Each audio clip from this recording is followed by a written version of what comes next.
here with Steve Lawton, and he is the Director of Music and Worship at Mitchell Road Presbyterian Church, and he's also the Director of the Senior Adult Ministries here, so he wears a lot of hats. So I just want to get a little bit of background. Steve, I just want to find out what you did before you came to Mitchell Road Presbyterian Church, like your educational background, your musical background, just what you've been through before you actually got here. Well, I grew up in a very musical family, 7 children, and all 7 of us were singers, piano players, lots of music. We sang around the table, we sang around the piano, we sang in church, we sang on trips, we sang everywhere we went. We were singing parts usually before the age of 5, and so music was very much part of our life. I studied music in high school, also in college at Covenant College, and at UCLA, and my first position was teaching music in Memphis, which is where I met my wife, Kathy, and then I've been involved in full-time Christian ministries since 1975. I started at Lookout Mountain Presbyterian Church and had 5 churches altogether for a total of 42 years. Okay, and is your degree in church music, or is it in music education? My degree is professional choral vocal music. Ah, okay. So my experience, though, has been entirely in the church, and that's where I got all my background in theology. Covenant College, they require us to study theology at Covenant College, philosophy, a lot of that sort of stuff. And, of course, I grew up in a Baptist home, and I went to a Presbyterian college and learned the doctrines of Reformed faith from teachers like John Sanderson and John Young. Great experience for me, and it really shaped my life and my career afterward. And that's what brought me into the PCA, because the RPCES was absorbed into the PCA, and I came right along with it. Okay, and so that brought you to, you became a Presbyterian, and then you came to Mitchell Road. How exactly did you come about being our minister of music here at Mitchell Road? Mitchell Road Presbyterian Church was known to me quite some time ago. In fact, 14 years before I came, I was a candidate for the position here and withdrew at the last minute because Kathy and I were newlyweds, and we decided we didn't want to move, we didn't want to relocate. And so we decided to see if the Lord was calling somebody else, and he did, which is your friend Jim Stevenson. Oh, yes, Jim. Right. He served for 14 years, and following him, we received a postcard from our friends the Farquhars, who had been on a big long trip, and they just sent us a postcard from out of the country. And at the bottom of the postcard, it had one line that said, "Our music position is open. Do you know of anyone who might be interested?" And there was a little smiley face. And that was the beginning of our relationship with Mitchell Road Presbyterian Church. And now I'm in my 18th year, and I am the longest lived minister of music in the history of the church. The fact is, though, in the 42-year history of the church, this church has only had 3 ministers of music. That's true, yes. 3 full-time ministers of music. Yes. And we've had, I think, 7 pastors? I think so. That's right. Yes, that's so right. it's been a great blessing to have a church that really wants to do fine music, wants to do it for the glory of God, and wants to do it in the best possible way. So it's been a great blessing for us to serve here. Right. That's why I came back to this church. You know, yes, exactly. Yeah. The fine music here, and the people who just love the Lord and love to serve the Lord that way. Now, your responsibilities here at Mitchell Road, we've already said that you do wear several hats, but something I've noticed that you have to attend to a lot is you and your lovely assistant and wife, Kathy, seem like you're in charge of the sound system or getting everything acoustically ready. Now, is that something, I don't know, when I got my music degrees, no one taught me anything about acoustics or a sound system. They said, you can get a job in a church and good luck, but, I don't know anything about it. Okay. That's true with me, too. Right. In college, we did have one semester's work where we studied acoustics and the physics of the science of sound. Oh.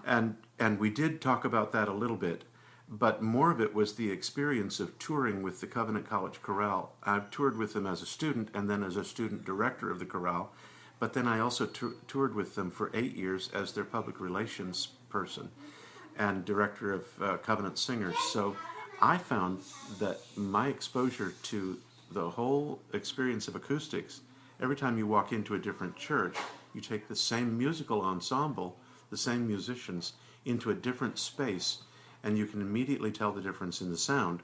What we would do is, before we would do our warm-up, we'd walk to the performance location up in the chancel or the nave where the choir was going to sing, and clap our hands real loud 2 or 3 times, and we'd listen for reverberation in the room. And we'd also listen for what we call standing wave, or a ping-pong effect. Slap, they call it, where the sound would hit the back wall and then hit the front wall, and it wouldn't decay, it'd just keep banging back and forth. Echo is a bad thing, but reverberation for a choir is a good thing. And we'd like to sing in a room that had about 1 full second of reverberation, maybe even 1.4, 1.5. If we got a really sweet space, it'd be 1.8. And that would make a choir comfortable about singing. They can hear each other better. They can tune better. And that's really what made singing exciting in a space that was really made for singing. Okay. We sang in some perfectly miserable spaces. Right. That were 100% carpeted, with padded pews and acoustic tile ceilings. We referred to them jokingly as Jesus' living room, because there was really not much resonance in the room.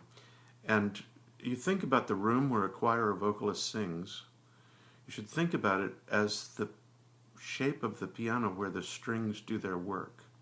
The strings in the piano hit by the hammers would sound horrible if they didn't have the shape, the box that they're in.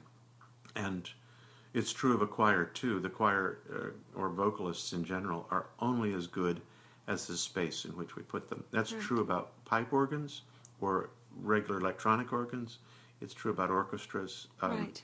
And that's something you have to consider in our space, Absolutely. around Christmas time and Easter when we bring in, guest performers. But let's talk about our sanctuary here. I know we have a few challenges here. Something I've noticed, and I mean, this is a question. I don't know if you know this or not. It's what is it? Is it octagonal? It's octagonal. Right. Is that bad? A bad space? Are 4 corners not necessarily better? bad. Okay. 4 corners can be helpful. You're right. An 8-sided room. Every time you get a corner, you get a slight amplification of low frequency. Oh. And so when you get an 8-sided room, you get low frequencies that are building on each other as they circle the room. Low frequency is capable of actually penetrating concrete. It can penetrate where high frequencies, of course, just bounce. Oh. So low frequencies, though, in an octagonal room, tend to circle the room and come back. They last longer than the high frequencies. Oh, okay. And the low frequencies tend to amplify themselves. So when we put an orchestra in there, I will only have 1 or possibly 2 cellos and never more than 1 double bass.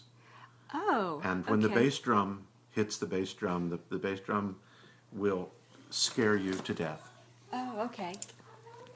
Now, one of the things that I've learned about an octagonal room is that the shape of the ceiling is extremely important in the sound of an octagonal room. So our ceiling shape is a dome. It's 70 feet high, and it's all hardwood. It's 2.5-inch thick pine. So it resonates with the frequencies. The high frequencies are captured in the dome, and they ring. Probably the worst thing about our room is that we have a back wall that is directly parallel to the choir, and it can produce a standing wave or that ping pong effect if the sound is too strong hitting it. But for the most part, we have a wonderful place to make music. Right. And Now, it's a great place to sing with choral music. right. Now, I did notice back in the day, like we talked about Jim Stevenson when he was here, when I sang in the choir at that time, we may have had carpet underneath this. We may. I don't remember.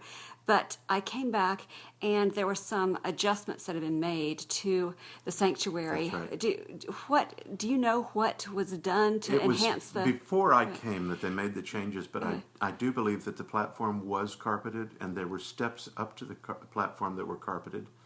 And if I'm not mistaken, the choir loft was carpeted as well. I believe it was. Which carpet in itself only absorbs a certain amount of high frequencies. It doesn't absorb much in the low frequency range, but that much carpet in a room can't be good for the acoustics. And in fact, it was horrible. Right. It was not a nice place to make music. Right. Now, they also had carpet under the pews and padding on the backs of the pews. That's right. That's So right. all of that makes a difference. By the way, when a congregation comes in to worship, if it's wintertime and they bring all their coats, there's a difference in the acoustic of the room. Oh, that's yes. right. And Wow. there's a difference based on how much humidity there is in the air, the Right. temperature of the room, and all those things are related Right. to how you Right. can make music. Right. Wow. And there's something. What your wife Kathy was telling me something called a choir crusher. Oh, we have What- resonator, Okay. these huge blocks of heavy wood that are positioned over the top of the choir, and they're angled to throw sound from the choir out into the room. I don't think they actually do that much. I think it's more decoration than anything else. But the rumor is that if we sing anything that's heretical, that they will fall on the on the choir and crush us all. Right. But those are not really. That's not what it's for. Right, I see. Okay. So, well, the next big, we got, Christmas coming up next. And, we talked about, we've got a great space there. I think we're going to have some concert with an orchestra coming up at Christmas time. But also our annual, I guess now, biannual, semi-annual tradition of the magical dinner? Biannual. Biannual, yes, the magical dinner. That's coming up. And that's something the whole community always looks forward to that, every year. It's a huge event here, and a lot of preparation goes into it. But it's held in our biggest space here, which is the fellowship hall, Right. so we can accommodate everyone. And I myself have sung in the fellowship hall and found it very acoustically challenging, to the point where I felt I was gasping for air. Yes, I know the feeling. So, is there anything that you do to enhance the acoustics in there, or Right. do you find that a real challenging space as well? We didn't intentionally alter the acoustics of the room, but in the process of decorating for the Madrigal Feast, we did change the acoustic. We put a 77-foot balcony along one wall and a 28-foot balcony on the other wall, and those balconies extend about 16 feet high. So those balconies break up the standing wave that exists, that ping-pong effect between the two big long walls. We also hang a great collection of Advent banners. The Advent banners made by Doreen Kellogg on Lookout Mountain. And all those Advent banners absorb additional waves that are bouncing around out of control in the room. So they absorb crowd sound? They or? do absorb crowd sound and plate noises. Oh, I see. But they also absorb some of the stray resonance. For instance, when the brass ensemble is playing, if we didn't have the balconies up, the brass would be overpowering in the room, and it would be a pounding standing wave going back and forth. And as it is, the brass is beautiful in the room for madrigals. There's no problem with it. So we've knocked the resonance of the room down to about 1.2 seconds, which is really good for choral music.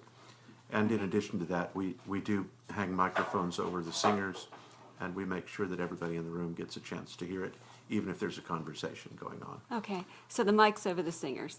Now, do the singers, with all those additions, like you said, the balconies and everything, do they get any bounce back to their sound? Do you know what I mean when I? Yes, the acoustic feedback for the singers is actually provided by monitor speakers. We don't trust the room to give them the acoustic feedback they need. Okay. We found that it's not quite enough, Right. and that there are enough masking noises with 350 people eating in the room.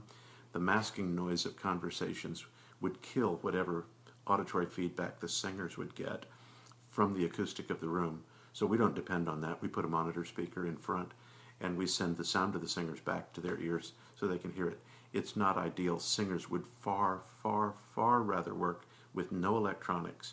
In fact, you take the same group of 16 singers and put them in the stairwell, where you've got 3 full seconds of reverberation, and slow the tempo down and let them sing a cappella in there, and it'll be hard to get them to leave. Right. They will be having so much fun singing in a place that allows the voice to ring and carry. So they don't have to push, they don't have to work so hard. The tuning is easier, the blending of tone is simple. It's all simplified. So at the Madrigal Feast, that's a challenge, and it's also a challenge to serve 7 courses to 350 people. Yes, that's a big challenge. Yeah. So I think people probably just don't realize, I think you just make it look so easy. You know, there's a lot more to being the minister of music than picking out pretty songs and standing up there and waving your arms. I write the liturgy every week as well for the worship services. Yes, so, okay.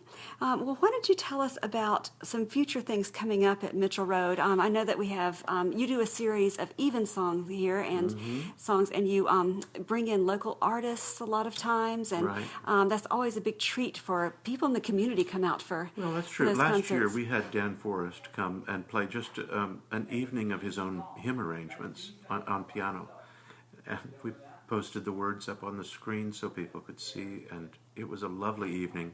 And we've had some of those followed by potluck dinners and attended by a couple hundred people. They really love doing that. Right.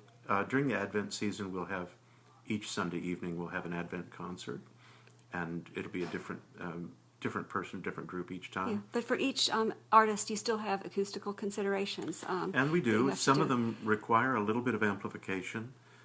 Some of them, like Stephen Egger, he requires a lot of amplification. And there are others that don't want a microphone anywhere near them. Right. That would be Christine Lee, one of the finest cellists I've ever met. Yes. And she's perfectly fine to play just in the acoustic environment. We've had Upstate Brass come and play, a brass quintet, and they like the acoustics so much, they will come just so that they can practice in the space. Oh, wow. It's very friendly for brass. Oh, and by the way, the tuba rolls around the room. Oh, so he right. has to downplay the tuba. Oh, right. All these things that I never just have even thought about. So we'll have a concert on each of the 4 Sundays of Advent. Our biggest concert will be the last Sunday in Advent with an orchestra. Christmas Eve we'll have 3 services in a row with instruments again and a big choir. Holy Week we'll have services all throughout Holy Week, Maundy Thursday, Good Friday, Easter Sunday. We celebrate Reformation with a concert. We celebrate Trinity and Pentecost Sundays. We don't do an awful lot of concerts, not as many as we used to, but we do a lot. Okay, great. Well, thank you so much for taking the time to meet with me and talk talk about this. So that's just something that people just don't realize that is a lot of things to consider when you're up there performing. It's not just standing up there and singing. There's just a lot of things that you have to be aware of. And people always say to me, just sing with a mic. Why don't you just sing with a mic? And if you can get away from that, if you've just got a better space and don't need... We all prefer. Yes, we all prefer that. A good acoustic space is always better than a good microphone. It certainly is. Okay, well, thank you very much, Steve. My pleasure.